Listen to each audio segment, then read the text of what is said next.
بسم الله الرحمن الرحیم. سلامونه نیک هیله یو ځل بیا ستړي مشئ ملګرو، هیله د روغ جوړ به وئ. بیا هم ځنډ وروسته ویډیو متاسفانه مصروفیت ده. واقعا زه دې برخه کې لږ تنبل شوی یم. نو راځو خپل نوي لیکچر ته د اجمل از یوټیوب چینل د نیټورک کلاس لیکچر ادامې ته غواړو نن په یو نوي موضوع باندې خبرې وکړو. هغه نیټورک کمپوننټس اند ډیوایسز دي. د نیټورک هغه کمپوننټس او ډیوایسونه دي. نیټورک کمپوننټس یا ډیوایسونه موږ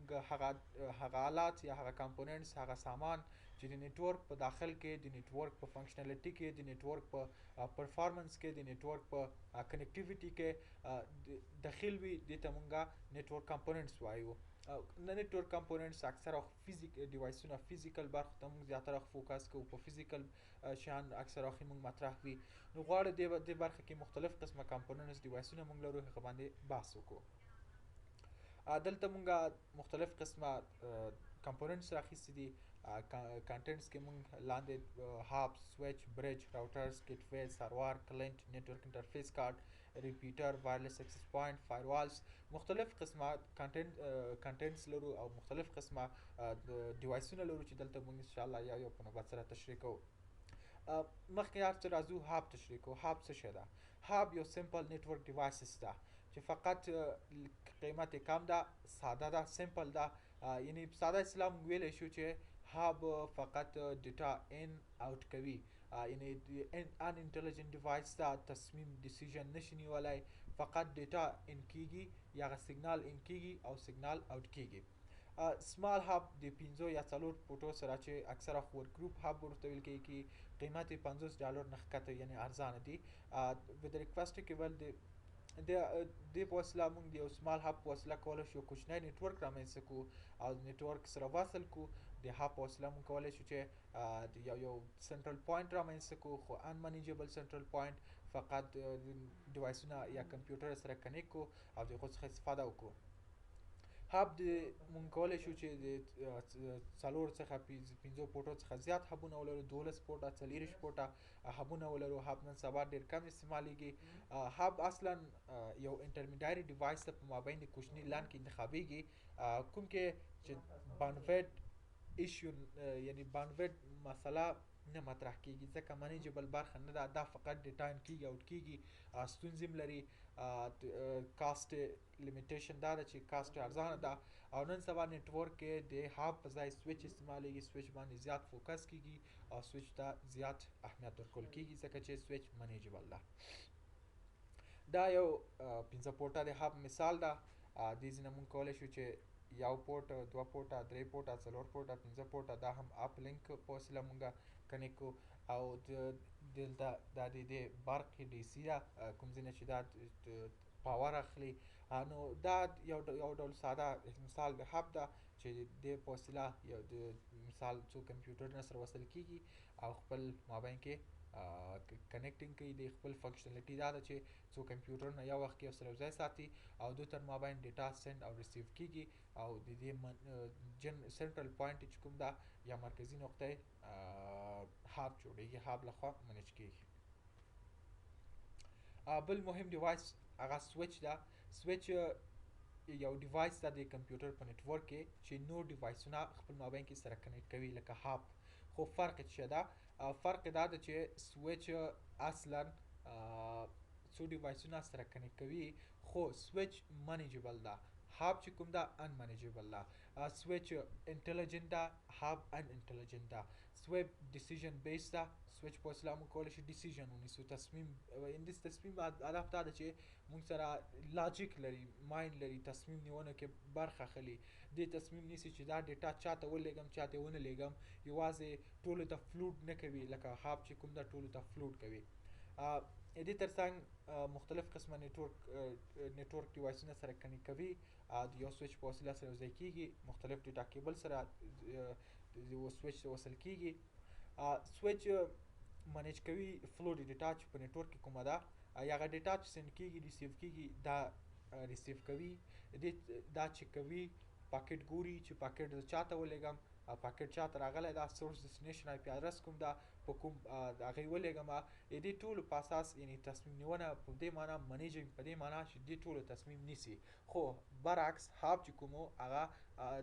یوازې براډکاسټ کوي چې ډیټا راله اینه ټولو ته لیږي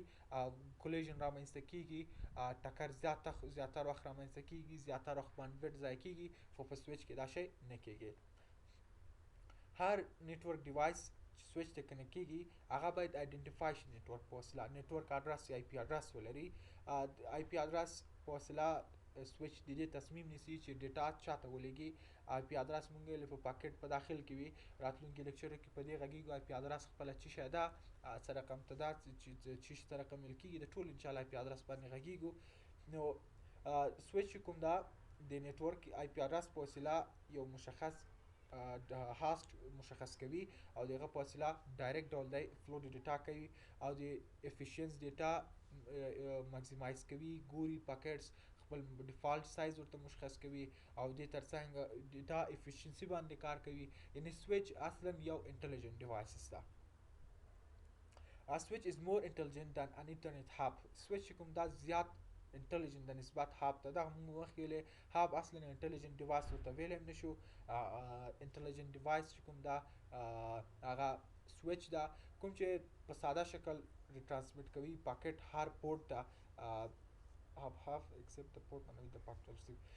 اصلا د هاب او سویچ زیات فرقونه دي یو فرق دا ده چې هاب په وسیله چې کله ډیټا ترانسفر کیږي هغه ټولو ته فلوټ کیږي هر چا ته فلوټ کیږي په نیټورک کې خو سویچ بیا ټولو ته نه فلوټ کوي مشخص آی پی ادرس مشخص آی پی سورس ډیسټینیشن چې کوم آی پی ادرس مخ ته ډیټا فارورډ کوي کوم تصمیم نیونه چې کوم آرپ ټیبل دوی استعمالوي آرپ ټیبل په وسیله سویچ تصمیم نیسي چې چاته ډیټا ولېږي آرپ ټیبل یو داسې پروسه ده آرپ یو ټیبل ده په سویچ کې شتون لري آرپ په وسیله فلوډینګ سرته رسول کیږي یعنې که چیرې د یو چا آی پی ادرس شته اما ماک ادرس یې نشته ماک ادرس یې نشته نو دې وخت کې سویچ څه کوي سویچ یو فلوډ کوي یو براډکاسټ کوي نیټورک کې چې څومره کمپیوټر دی هغه ټول کمپیوټرو ته ځي هغه آی پی ادرس چې په پاکټ کې شتون لري همغه آی پی ادرس په اساس ټولو ته لیږل کیږي کله چې ټولو ته ولیږل شو د دې نه وروسته په نیټورک کې هر هاست ریپلای کوي هر هاست چې ریپلای کوي د هغه ماک ادرس ذخیره کیږي په آرپ ټیبل کې کله چې ذخیره شو هغه ماک ادرس هغه چې نامعلوم ده هغه هاست چې ماک ادرس یې نشته هغه ریپلای کوي د هغه ماک ادرس په ټیبل کې ذخیره کیږي او ټیبل کې ذخیرهګاه نو موږ ویلې چې لنډ وایي چې سویچ انټلیجنت ډیوایس ده سویچ تصمیم نیسي او فلوډینګ عملیه آرپ ټیبل لري آرپ ټیبل په وسیله فلوډینګ سرته رسوي ماک هایډن ماک ادرس پیدا کوي او د هغه په وسیله تصمیم نیسي چې چاته ډیټا ترانسفر کړي سویچ په اړه کې ډېر زیات خبرې دي نه غواړو چې فقط دلته یو معرفي وکړو چې نیټورک ډیوایس څه شی ده یو کانسپټ یې ولرئ نور بیا اضافي ډیټیلز کولی شي تاسو سره شخصي میسج له طریقه یا هم یوټیوب کې یا هم نور معلومات زه بیا تاسو سره سورس د سر شیر کوم لطفا ما ته هغه کتاب بیا را په یاد کړئ تاسو ته زه اپلوډ کوم چې اضافي معلومات تاسو کتاب څخه وګورئ په ګروپ کې مننه سویچنګ مختلف قسمه میتودونه لري کله چې ډیټا راورسیږي سویچ دا درې مرحلې سرته رسوي یا درې ډیل کې درې پروسس سرته رسوي یو کات تھرو ده بل سټور ان فارورډ ده بل فراګمنټ سویچنګ درې میتودونه لري مونږ یې چې کاترو کې داسې ده چې کله چې کاترو کنفیګوریشنز مونږ کو په دې کې سویچ کله چې ډیټا راورسیږي څنګه چې راورسیږي ډایرکټ فارورډ کی دلته سایکل ریډنډنسي چیک سرته نه رسول کیږي ډیټا نه فلټر کیږي ډیټا نه چک کیږي ډایرکټ فارورډ کیږي په سټور فارورډ کې څنګه ده ډیټا یو ریسټور کی بل دغه فارورډ کی کله چې ټول پاکټ راورسیدو د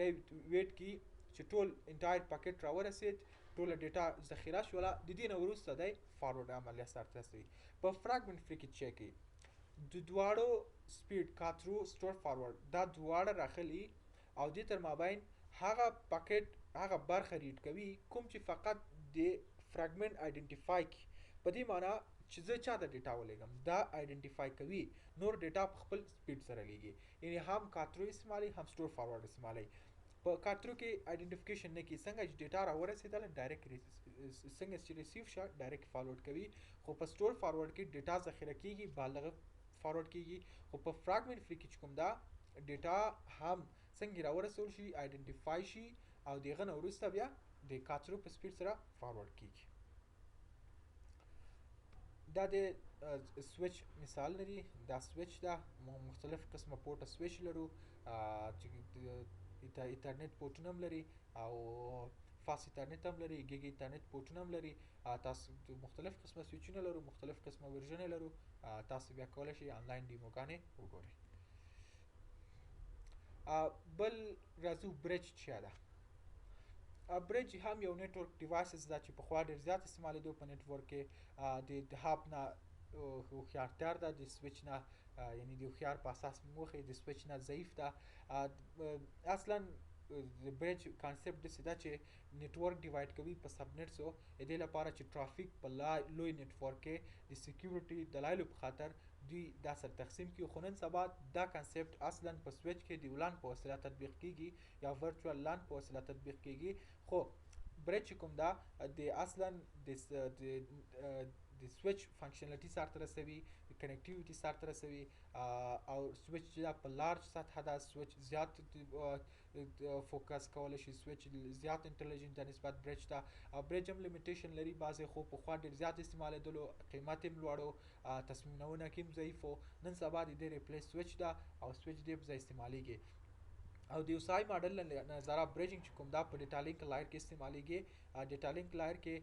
دا فنکشنالټي سره رسوي که چیرې یو یا زیات سیګمنټ په برج نتورک کې سره تقسیم شي په وایرلیس کې بیا دې ته وایرلیس برج ویل کیږي یعنی که چیرې په وایرلیس کې دوه سیګمنټ سره تقسیم شي دې ته بیا وایرلیس برج فنکشنالټي موږ ورکوو برج اصلا دلته سلایډونه ګل احمد جوړ کړي را سره همکارۍ په خاطر برج اصلا موږ داسې ویلی شو چې دا یو نیټورکینګ ډیوایسز دا چې کوم نیټورک استعمالیږي د دې په خاطر تر څو کنیکټیویټي رامنځته کړي او د برج د سویچ فنکشنالټي سره رسوي خو د سویچ قدر ته نه اما د سویچ په شکل کنیکټیو سره رسوي اما ډیسیژن میکینګ په برخه کې بیا سویچ ته نشي رسیدلی او د دې کوم د اصلا د سبنیټ تقسیمولو کوم د دې کانسپټ چې کوم دا په برج کې نن سبا په سویچ کې د ولان په برخه کې سرته رسول کیږي سویچ برج فنکشن د بلاکینګ یا د ډیټا فارورډینګ په برخه کې په اساس د ماک ادرس سره رسول کیږي هر فریم د ډیټا چې را رسول په فریم کې چې کوم ماک ادرس لیکل شوی د مخ په اساس برج تصمیم نیسي چې چاته ډیټا ترانسفر کی چاته بلاک یعنی دې تصمیم نیونه اصلا په سویچ او په راوټر کې بیا د آی پی ادرس په اساس ده ماک ادرس په اساس هم کې خو ډېر کم ده خو په سویچ کې د آی پی ادرس باندې زیات فوکس کوي خو په برج کې بیا برعکس په ماک ادرس په اساس ډیټا ته بلاک او د سند او ریسیو تصمیم نیونه کیږي دا د برج مثال ده چې په نتورک کې استعمالیږي دلته هم یو مثال لرو چې استعمال شوی ده د دوه حبو تر مابین برج استعمال شوی ده